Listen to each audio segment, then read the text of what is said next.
ಮಕ್ಕಳೇ, ನಮ್ಮ ಶಾಲೆಯಲ್ಲಿ ನಿನ್ನೆಯಿಂದ 21 ದಿನಗಳ ಓದುವ ಅಭಿಯಾನವನ್ನ ಪ್ರಾರಂಭ ಮಾಡಿದ್ದೇವಲ್ವಾ? ನಿನ್ನೆ ಏನ್ ಚಟುವಟಿಕೆ ಮಾಡಿದ್ವಿ? ರೀಡ್ ಎ ಥಾನ್, ಗ್ರಂಥಾಲಯ ಪುಸ್ತಕಗಳನ್ನ ಓದುವ ಕೆಲಸ ಅಂತ ಮಾಡಿದ್ವಿ ಅಲ್ವಾ?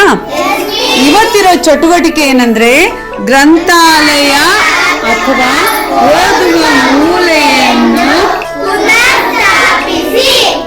ಗ್ರಂಥಾಲಯ ಅಥವಾ ಓದುವ ಮೂಲೆಯನ್ನು ಪುನರ್ ಸ್ಥಾಪಿಸುವಂತ ಚಟುವಟಿಕೆಯನ್ನ ಇವತ್ತು ಮಾಡಬೇಕಾಗಿದೆ.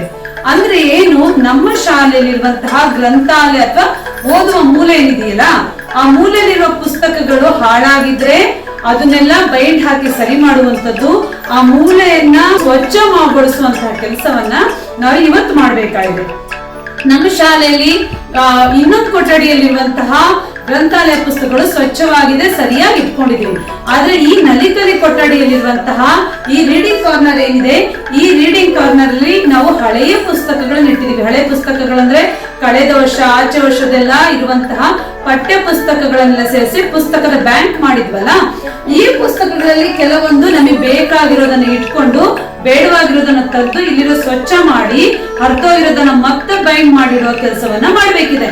ಮಾಡಿರುವ ಈ ಕೆಲಸ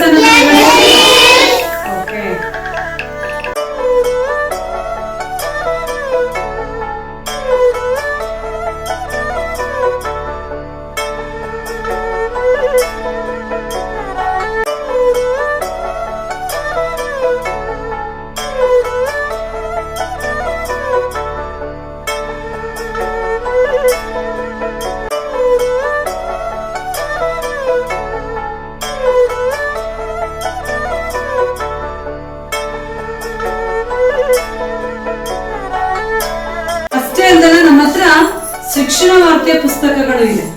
ಶಿಕ್ಷಣ ವಾರ್ತೆಯ ಪುಸ್ತಕಗಳು, ಕಲಿಕಾ ಚೇತರಿಕೆ ಪುಸ್ತಕಗಳು, ಮತ್ತೆ ಕೆಂಡ ಸಂಪಿಗೆ ಅಂತ ಮಗ್ಗಿ ಪುಸ್ತಕಗಳಿರ್ಬೋದು, ಓದು ಕರ್ನಾಟಕ ಪುಸ್ತಕಗಳಿರ್ಬೋದು, ಡ್ರಾಯಿಂಗ್ ಪುಸ್ತಕಗಳಿರ್ಬೋದು, ಅವೆಲ್ಲ ನಮ್ಮ ಹತ್ರ ಪುಸ್ತಕಗಳಿದೆ. ಅವೆಲ್ಲ ಪುಸ್ತಕಗಳನ್ನ ಸರಿಯಾಗಿ ನೀಟಾಗಿ ಜೋಡಿಸ್ಕೊಳ್ಳೋಣ, ಆಯ್ತಾ? ಪುಸ್ತಕಗಳು ನಮ್ಗೆ ಏನಕ್ಕೆ ಬೇಕು? ಅಷ್ಟಕ್ಕೆ ಸಾಕಾ?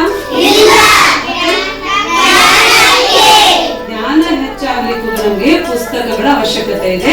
ನಿಮ್ಮ ಮನೆಯಲ್ಲೂ ಕೂಡ ಈ ತರ ಓದುವ ಮೂಲೆಯನ್ನ ಸ್ಥಾಪಿಸ್ಕೊಳ್ಳಿ, ಆಯ್ತಾ?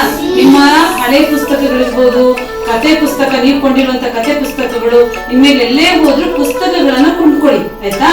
ರಾಷ್ಟ್ರ ನಾಯಕರ ಪುಸ್ತಕಗಳಿರ್ಬೋದು, ಸ್ವಾತಂತ್ರ್ಯ ಹೋರಾಟಗಾರರ ಪುಸ್ತಕಗಳಿರ್ಬೋದು, ಅವನ್ನೆಲ್ಲವನ್ನ ಸಂಗ್ರಹಿಸಿಕೊಂಡು ನಿಮ್ಮ ಮನೆಯಲ್ಲೂ ಓದುವ ಮೂಲೆಯನ್ನ ಮಾಡ್ಕೊಳ್ತೀರಾ? Thank you.